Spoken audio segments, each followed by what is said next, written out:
Selamat datang di video saya, video yang sangat sederhana dengan pembahasan yang sangat sederhana sebetulnya. Saya saat ini sedang bersama Mas Dito. Ya. Usianya yaitu usia berapa? 23. 23 tahun, sama seperti saya. Karena usianya masih muda dan belum menikah. Belum menikah kan? Belum. Apa sudah nikah siri? Belum dong. Belum menikah ya. Karena belum menikah, jadi dalam membahas mengenai percintaan masih excited. Dan Mas Dito tahu apa enggak permasalahan anak muda zaman sekarang itu apa? Apa itu ya? Kesehatan mental. Mental health ya? Mental health. Dalam perlu teman-teman ketahui bahwa karakter antar generasi itu berbeda. Dalam hal ini apa? Contohnya adalah generasi muda biasanya menganggap yang tua itu nggak tahu apa-apa soal sesuatu. Begitupun yang tua ke yang muda nggak tahu apa-apa soal sesuatu. Misalkan Gen Z itu sering dihujat oleh generasi yang lebih tuanya bahwa Gen Z itu mentalnya lemah, lembek, ya, ditegur sama atasan dikit menangis, merengek, kesakitan, Bikin gitu snap, ya. galau. Bikin snap galau. Padahal generasi tua yang saat ini menghujat Gen Z ini dulu juga dihujat oleh generasi yang lebih tua. Contohnya adalah generasi tua yang sering menghujat kita dulu juga dihujat oleh generasi tua lain. Misalkan kamu itu nggak tahu soal obat-obatan yang diramu dari hutan, ya. Obat untuk sakit gigi itu obatnya itu dari hutan ini, dari tumbuhan ini, mereka nggak tahu. Nah, generasi yang lebih tua dari kita menghujat kita itu, kamu nggak tahu sikap sopan santun terhadap atasan. Jadi pokoknya adalah gap antar generasi itu selalu berbeda. Dan saat ini topik yang paling relevan untuk kita bahas adalah kesehatan mental. Mengapa? Mengapa kok anak muda saat ini banyak yang stres? Karena dopamin mereka terus dipaksa keluar. Seperti teman-teman ketahui bahwa dopamin itu sangat terbatas. Jadi dopamin setiap manusia itu, manusia normal itu sebetulnya adalah ya segitu-gitu aja. Tetapi manusia anak muda zaman sekarang itu karena scroll TikTok, jadi mereka terus mengucurkan hormon kebahagiaan. Hormon kebahagiaan yang sehari jatahnya 100% karena kebahagiaannya dikucurkan ketika mendapat masalah, itu untuk meraih kebahagiaan sudah habis. Makanya itu pemuda Indonesia gampang stres. Salah satu bentuk stresan pemuda adalah dalam memilih pasangan atau dalam hal percintaan. Oleh karena itu saya akan mengajukan pertanyaan kepada sebelah saya ini mengenai topik-topik yang agak sensitif dan kontradiktif, dan dijawab santai saja, ya. Yeah. Pokoknya jawabanmu itu nggak salah, nggak benar, nggak ada yang menyalahkanmu, nggak ada yang membenarkanmu, tapi teman-teman yang berbeda pandangan dengan jawaban teman saya ini boleh tulis di kolom komentar, ya. Pertanyaan pertama, Mas. Kamu jomblo apa sudah punya pacar? Jomblo. Bisa bayangkan saja kamu sudah punya pacar, ya. Nah, kamu bayangkan kamu sudah punya pacar. Dan ketika kamu mulai pacaran, itu status kamu masih setara. Masih setara. Tetapi tiba-tiba pacarmu itu lebih sukses duluan. Ya, pacarmu itu cewek, ya, tapi lebih sukses duluan secara ekonomi, secara pekerjaan, secara karir. Lonjakannya itu tinggi sekali. Wah, ibaratnya kamu di sini nih, nah pacarmu itu di sini, ya. Nah, itu jauh sekali. Nah, respon kamu apa? Apakah kamu minder, ya? Apakah kamu minder atau kamu sikapnya biasa-biasa saja? Silakan jawab. Jujur minder sih. Suaranya agak keras karena HP saya butut ini. Oh iya. Kalau saya jujur minder. Kenapa? Karena apa ya? Ya namanya laki-laki pasti punya ego. Ego selalu di atas, selalu mengambil kontrol penuh. Mengambil kontrol ya segala aspek lah. Kontrol, mungkin kontrol keuangan, kontrol apa namanya ya, dalam segi pengambilan keputusan misalnya. Nah nek misalnya sing wedok yang cewek lebih mentereng sementara kita kalah mentereng, lalu kita mengambil keputusan, takutnya mereka menyepelekan. Nah, karena ngerumongso sih, rumongso aku neng dhuwurmu kok ngono. Jadi tidak ada kebebasan ya. Iya. Ya itu cuma pikiran saja, tapi pikiran saya saja, tapi kan ya enggak semua seperti itu, mungkin enggak semua wanita. Berarti misalkan kamu dihadapkan seperti itu terus dan kamu nggak bisa naik-naik ini, Ya, lebih besar kamu tetap mempertahankan apa melepaskan? mempertahankan sih ya. Karena ya apa ya? Ya wis mempertahankan wae lah. Ngono dadi mokondo wae lah. Ora apa-apa. Ya pokoknya ya berarti realistis aja berarti ya, tetap Ya. mempertahankan aja berarti. Ya yang pertama dipertahankan dulu lah. Tapi kan nanti kalau kita sudah mempertahankan sekeras apapun toh, kalau misalnya nggak bisa ya udah dilepaskan aja. Yang penting kita sudah berusaha mempertahankan.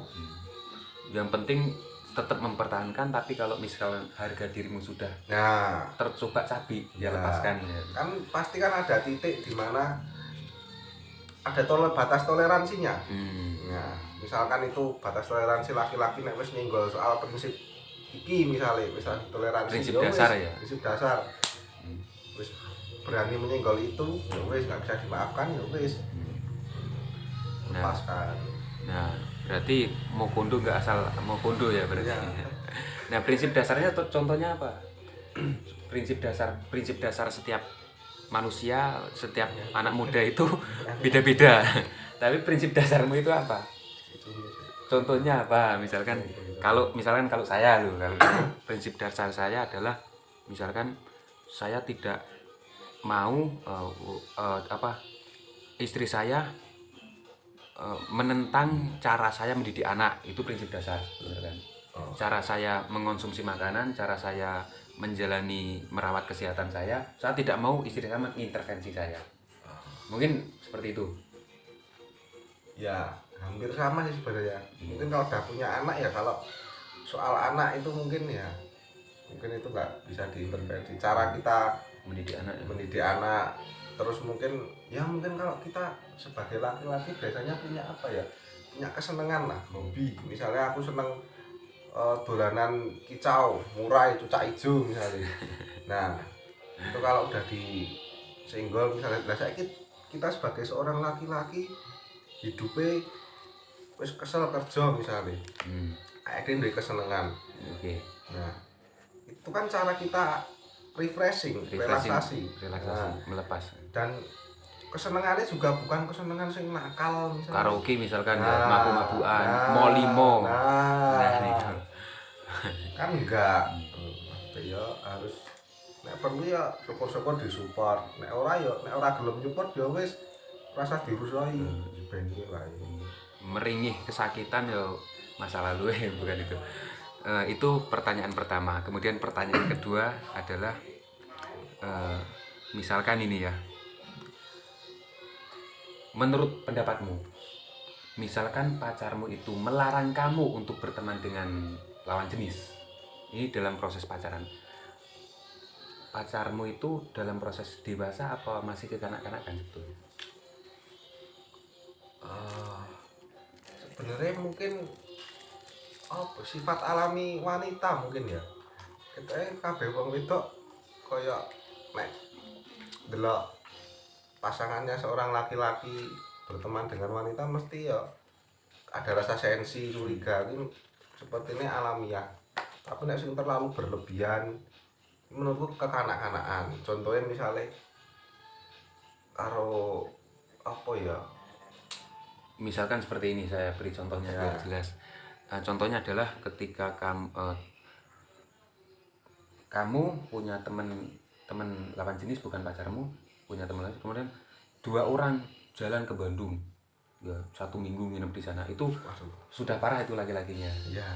Tapi kalau hanya sekedar misalkan Sekedar urusan profesional misalnya, berbatas kerjaan lah. kamu kerja Hubungan terus pekerjaan istirahat profesional. di kantin misalkan, Nah. cuman ngobrol biasa aja, cekak-cekan, terus cemburu, itu kayaknya kanak-kanakan. Iya sih, kanak-kanakan. Kamu punya temen sekantor lawan jenis ya, Ya. istirahat siang ya, ke kantin sama-sama, dilarang oleh pacarmu, mungkin itu gimana? Itu berlebihan sih, maksudnya kita sebagai sebagai orang dewasa kan sebenarnya ya wis ngerti batasane to. Ngerti batasane. Batasane awake dhewe lho. Sing mana yang boleh dilakukan, mana yang enggak. Nah, misalnya gue sekedar apa hubungan profesional, pekerjaan, guyonan antara rekan kerja biasa ya ora nek masalah. Oke. Kan kita juga ngerti batasannya. Nah, ini lanjut langsung ke pertanyaan ketiga aja. Menurut pendapatmu lebih parah mana, selingkuh fisik apa selingkuh hati? Selingkuh Ini dalam tanda kutip kamu laki-laki kemudian pacarmu yang perempuan itu selingkuh fisik dan selingkuh atau selingkuh hati, lebih parah mana menurutmu? selingkuh fisik, selingkuh hati maksudnya ya? Misalkan selingkuh fisik itu adalah pacarmu itu ternyata jalan bareng sama cowok lain, kemudian melakukan hubungan ciuman misalkan. Tapi nggak melibatkan perasaan, mereka cuma ingin melampiaskan kesepiannya. Mungkin kamu nggak ada waktu, atau mereka itu pokoknya nggak sering bertemu tapi cecetan sampai sayang-sayangan. Itu lebih parah mana menurutmu? Menurut dua-duanya parah sih. Dua-duanya parah. Berarti kamu tidak bisa mentolerir dua-duanya berarti. Iya, soalnya gini. Nek selingkuh fisik ini menurutku nggak mungkin cuma sebatas nafsu, nggak ada perasaan sih. Nek wong wedok ketoke ora sih. Nek wong lanang mungkin iso. Kowe lagi kenal karo mbak iki misalnya, lagi kenal ning pasar. Padahal nggak punya perasaan. Yo, jagongan setengah jam terus kowe mesti gelem to nek ngomong apa lah. Nek wong wedok kan mesti rada ya rada kudu digawe baper sik lho mungkin. Berarti ini yang salah adalah pertanyaannya. Sebenarnya pertanyaan diajukan untuk wanita. Ya. Bukan untuk pria ya. Sih. Langsung ke pertanyaan terakhir aja berarti ya. Adalah hubungan, apakah ini hubungan sehat Mas ketika pacar itu ketika komunikasi harus pakai kode-kodean? Enggak langsung to the point aja gitu kan. Menurutku ya kurang sehat sih. Mending ini aja, kamu lebih suka pacarmu itu mainnya kode-kodean apa langsung ngomong blak-blakan? Langsung ngomong blak-blakan. Blak-blakan aja berarti. Iya. Alasannya? Ya, alasannya saya nggak suka menebak-nebak sih. Terus kamu sudah dipusingkan dengan pekerjaan ya? Iya. Menebak-nebak itu mesti kebanyakan drama, kebanyakan ini. Dan kalau hubungan terlalu banyak dramanya itu nggak bagus. Nggak ada dramanya juga nggak bagus ya. Bagus ya. Harus balance. Imbang lah semuanya ya. Dan terakhir, pertanyaan terakhir. Target nikah kapan? Saya nggak ada target umur sih. Nggak ada target umur. Tapi kayaknya ya masih lama nih. Saya masih pengen mengembara. Maksudnya apa ya? Kayaknya nek ya nek menikah tuh kan harus disiapkan mungkin apa ya? Ya finansial, ya mental. Nek aku ngerasa awakku dhewe iki jek amburadul kok. Ora iso ngurus awakku dhewe kok. Terus arep ngurus uang. Ya mungkin enek statement yang mengatakan makane ndek bojo ben niku diopeni bojomu lah. Menurutku ora kaya ngono konsepnya sih. Konsepnya ora kaya ngono. Jadi aku belum bisa ngatur diriku sendiri. Aku ya urung iso menemukan kebahagiaan dengan diriku sendiri. Berarti ini adalah intinya adalah Mosok nek urung iso ngatur awake dhewe nikah ben enak sing ngatur, enak sing ngopeni. Urung bahagia karo awake dhewe, belum bahagia dengan diri sendiri terus nikah lah. Ben kowe entuk kebahagiaan, menggantungkan kebahagiaan. Itu malah bahaya ya. Nah, karena menurut saya juga sepakat sama pendapatmu. Karena dalam menjalin hubungan rumah tangga itu komitmennya adalah harus sama-sama mengisi kebahagiaan, bukan menuntut kebahagiaan. oh ya. Kalau misalkan menuntut kebahagiaan, pasanganmu tidak bisa memberikan kebahagiaan, hubungannya menjadi hambar dan cerai. Kasihan istrimu jadi rondo. Iya. Saking meneh anake kadang kan sebenarnya wis ora betah ki apa jenenge apa bebojoan ki wis ora betah cuman anake isih cilik saking akhirnya jadi terjebak dalam hubungan yang toksik dan menyebalkan toh. Misalkan ketika sudah menikah tidak bahagia, tapi komitmen dari awal adalah mengisi kebahagiaan kan, visinya kan mengisi kebahagiaan Iya. ya, bukan menuntut kebahagiaan. Nah itu nanti kan nggak habis-habis saling mengisinya mana. Itu berarti ya. Iya. Mungkin karena durasinya sudah 15 menit, saya cukup sekian. Terima kasih ya.